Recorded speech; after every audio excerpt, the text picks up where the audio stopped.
Hey guys, welcome back to another Duviri max out video. Today we are moving on to Frost. Now Frost, I already have a basic build for. If we take a look here, you can see we've got ourselves, an Orichem reactor on already. Just a basic kind of defense build right here with quite a high level of strength. So we're going to be revolving around probably our snow globe, to be honest, as well as maybe ice wave. I think freeze is going to be the one that we're going to be getting rid of. Obviously, we do have the augment mod for it, but I don't think it's going to be as valuable as the one for our fourth ability here. As long as we have enough strength for 100% armor reduction, should be good. We'll see. But yeah, that's how we're going to go on the Frost there. So we've got to get him nice and leveled up. And then we've also chosen the Kuva Quartakk here, as well as dual Toxocyst and dual Ichor. Both of these have Incarnon form, so we're going to go ahead and farm those up and get them on. And the Kuva Quartakk is actually one that I have a decent equip on here. So we've got 51.3% electric at base, which is quite nice. We can turn this into corrosive, and then from there, obviously, we can add something else. I don't know. We'll see. But yeah, it should be good. One of the last kind of Kuva and Tenno weapons that we need to get done, so excited about that. And excited to get the Incarnon form on these guys. So yeah, we'll go ahead, crack on guys. I'm going to get these all maxed out, and then we'll review the build and follow the normal format. So yeah, I'll see you guys in a second. Alright guys, so we are now leveled up on everything, and as per the request in a previous video, we are today going to be showing off the weapons in the simulacrum, and then obviously doing our Frost Prime normally, in case we don't get any of these pop up. But let's just quickly look through the build here. I have gone for a bit of a weird build. I'm hoping it's going to be quite good, but it's very much a test at this point. I have got on here Grace and Guardian because I'm hoping that the combination of Freezing Force, or Freeze Force, and Archon Flow is going to provide us with essentially infinite energy as we go around and just massacre everything. So that's the plan. I also am going to be giving my Frost a white energy in order to get the most out of Elemental Ward, which I have put on my second, and that's going to increase our armor by quite a bit. Frost has a pretty high base armor, so I'm hoping that, this is going to lift us up quite a lot. And remember that we get decrees that are going to increase our ability strength based on the amount of armor that we have, which is going to add to not only the strength of kind of, our snow globes and, well, maybe our avalanche, but I can't see us using that very often, to be honest, but also the amount of damage we get from our freezing force. So I'm hoping this is all going to come together quite well in the circuit and allow us to deal some insane damage whilst basically being completely invincible. This is also going to reflect damage to enemies multiplied up by 7.62 times, which, when we add on the additional ability strength from the decrees we pick up, might go up to an insane amount. I'm kind of curious to see how high that number will get, and whether or not the enemies will end up at some point just killing themselves by shooting me. I think that'll be quite interesting to see. That's the only reason I've got Guardian on as well, just so I can max out the damage to, to its potential, the strength from the extra armor to its maximum. So yeah, Guardian and Grace on here for some supreme survivability, and Umbral Fiber, Umbral Intensify for even more armor. And yeah, that's pretty much the build. If we take a look at our Kuva Quartakk here, this is only a 2-former build built for joint, crit, and status. You can see with just 2 of these, we're able to get up to 99%. Unfortunately, with the base element that I have, which was electric on this, I can't really get anything better than just corrosive for now. I could go maybe radiation, but this is fine for the time being. We'll play around with it, depending on how it goes. Everything else geared towards multi-shot and damage with stabilizer on here and primary merciless. We then have the dual Toxocysts, and on here gone for some interesting Incarnon upgrades. So the 33% direct damage per status type seemed like a fairly obvious shout. And then negative weapon recoil and increased crit chance by 20%. So this is a dual stat build again for status and crit. You can see on normal, our status is already well over 100%. I've gone for corrosive again here, but our crit chance is up now at 75% with a 4.2 times multiplier. And then a bit further down, if we look at the actual, Incarnon form, up to 93% and 6.3 times crit multiplier with 130% status chance. So I'm kind of hoping that this is just going to be an armor shredding crit machine. It is a very, very powerful Incarnon weapon when transformed, and you get Frenzy on headshot. It's pretty insane. Steady Hands for the negative recoil, and Secondary Merciless for the increased damage and reload speed. And then on our dual Ichor, we have ourselves the increased damage by plus 90, and on striking a target with final move of neutral combo, which is basically what I do all the time, we're going to get an additional attack speed for 33 seconds, sorry. And then we get extra combo duration here and increased status chance by plus 34%. I've not done this in any way for, like, you know, an Ash build like we did with the Ceramic Dagger. I don't think it's really worth it for this one. On here, we have gone for, again, joint crit and status, up to 80% crit chance, 5.7 times crit multiplier, and over 100% status chance with viral and heat. It does come with this depolarity built in, so it kind of made sense to use it. I would have maybe liked to throw on primed Fever Strike instead, but with the two status mods here, we can get ourselves comfortably over the 100% mark on the status damage, or status chance rather. So yeah, that's what we've gone for. So before we hop into the simulacrum and demonstrate these builds, we are going to quickly do our fashion frame on the Frost, and then we'll get into the simulacrum, and then after that we will take a look at getting Frost actually in the circuit itself. So yeah, I'll see you guys in a second. Alright guys, here he is, our fancied up Frost. I've gone for a bit of a different look here. Usually I go with the silver accents, but I've decided to stick with the gold here for our Emperor Frost. So if we take a look, we have the Emperor helmet and the Emperor skin. And then attachment wise, we've got the Frost Emperor armor on the arms, because it does have a bit of animation, you know, it's puffing out some frosty stuff. And then I've got the Atavist Prime set on the knees and the chest. I think it looks quite good. And I did have some left over, what are they called? I can't remember what they're called, but whatever the premium currency was for getting the primed gear. I had a bit left over, so I thought I'd spend it on that. So yeah, that's what I've got there. And then on the Syandana, we have gone with the Dew Volpe Syandana. Now, I was tempted to go with, you know, the classic, what is it? The cape that I always forget the name of. Is it Rapala?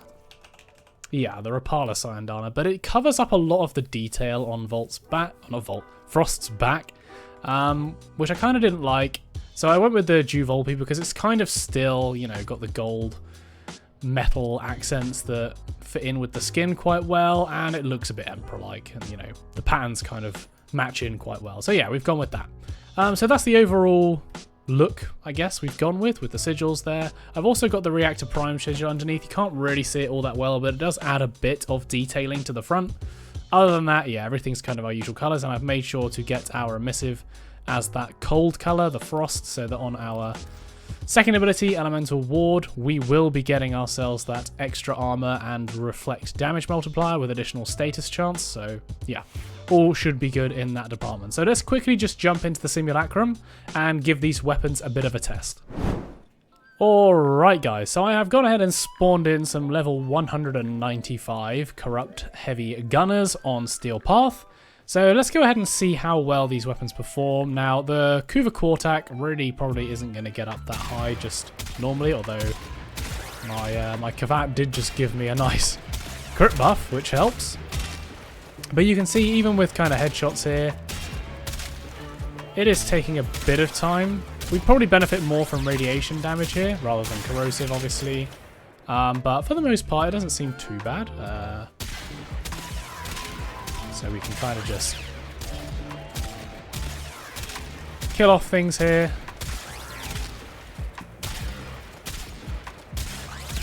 And yeah, it's not too bad. Not too bad at all. But, you know, when we get into doing the circuit, it's going to be a lot faster because of the decrease we get. So that's something to bear in mind. Let's have a look at our dual Toxocysts now. So we're going to basically charge this up and then go to town, I'd say. Most things die very quickly on Incarnon form, it has to be said.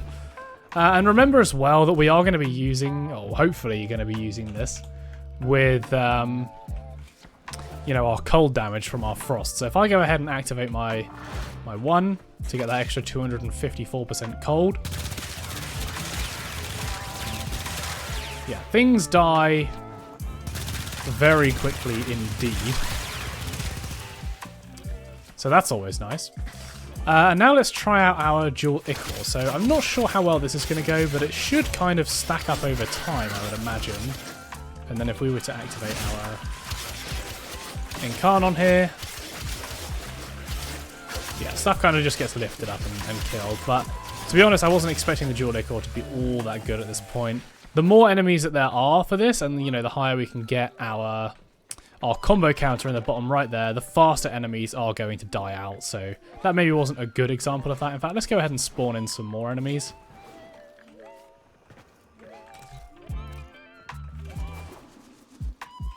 And go again. And get our combo counter up nice and high this time. So there we are. We are now up at maximum. And you know, the enemies they're dying, it has to be said. The slash damage is doing work. Probably would have been worth putting corrosive again on, or maybe radiation for this, because we are essentially killing these guys with full armor. That's probably something worth noting. But yeah, overall, the weapons, pretty decent. And like I said, when we come in to do the circuit, they'll be buffed to Holy High Heaven.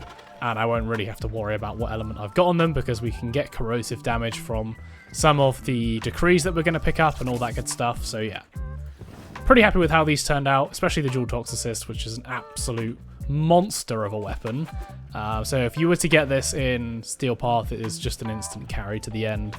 But yeah, overall guys, pretty happy with the weapons. Let's jump into the circuit now and see if we can get ourselves Frost. Alright guys, we've got ourselves Frost Prime. Unfortunately, none of the weapons that we have yet maxed out in our series, but we do have a few options here. So we've got a Vectis Prime.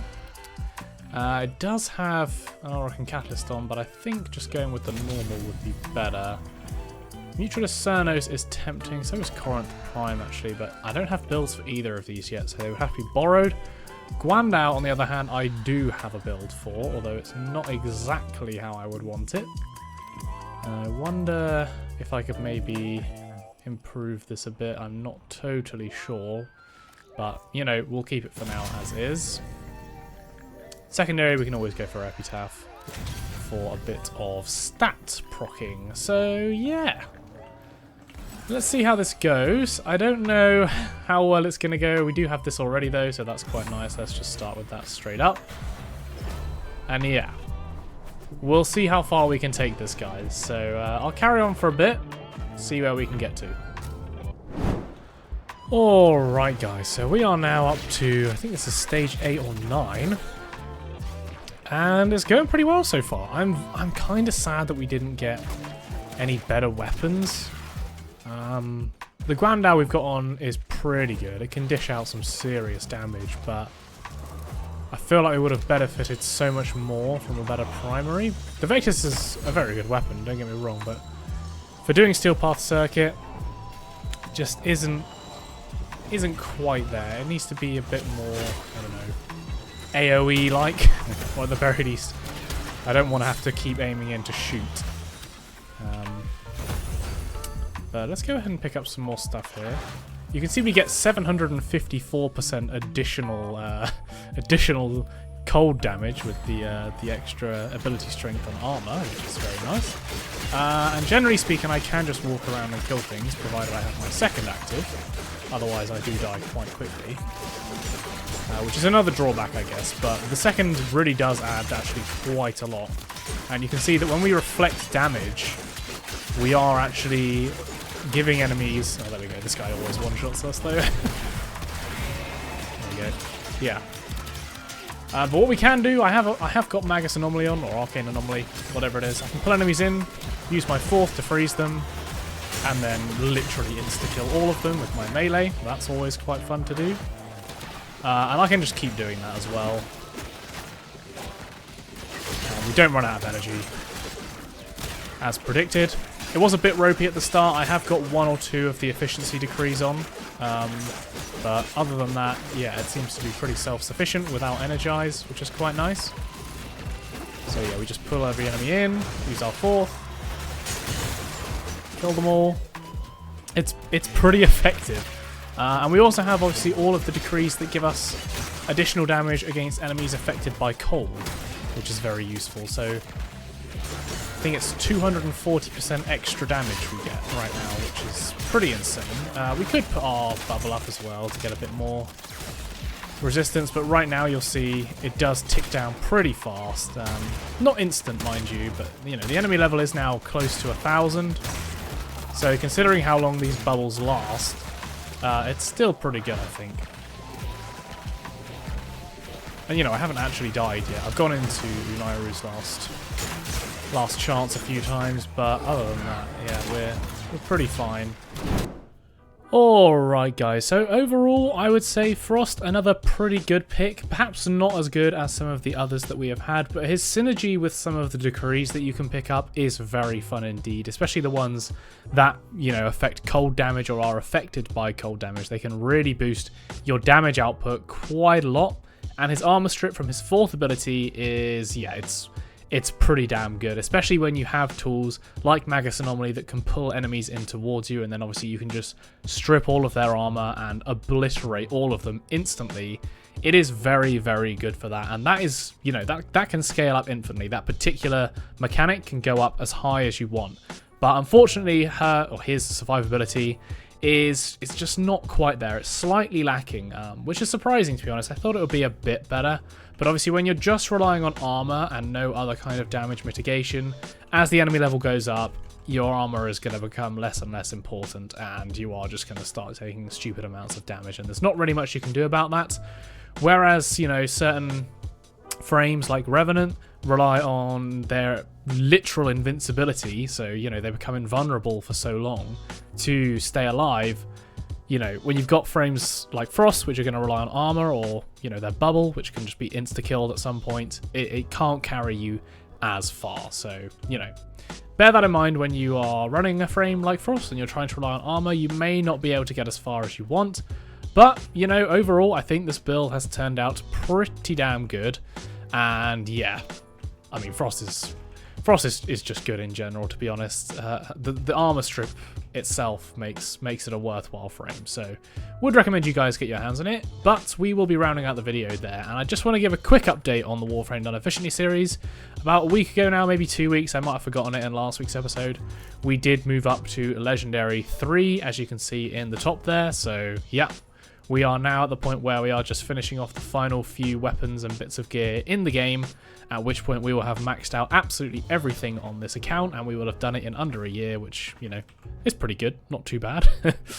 But yeah, I want to thank you guys all for the support and everything that obviously has been happening on the channel recently. I've been very, very busy with other matters, so I haven't been able to do too much in the game, but yeah, we'll hopefully be continuing all the videos moving forward. And yeah, if you guys have any suggestions for frames you would like to see, once again, I'll remind you that we are only going to be doing primed frames to begin with. I've explained that before, so I'm not going to do it again, but yeah, just so you're aware, if you're going to suggest anything down in the comments below, keep it to primes, because, yeah, like I said, I've explained it before, I'm not going to explain it again. But yeah, leave your suggestions down below. If you did enjoy the video, guys, please leave a like and subscribe, and I will catch you in the next one.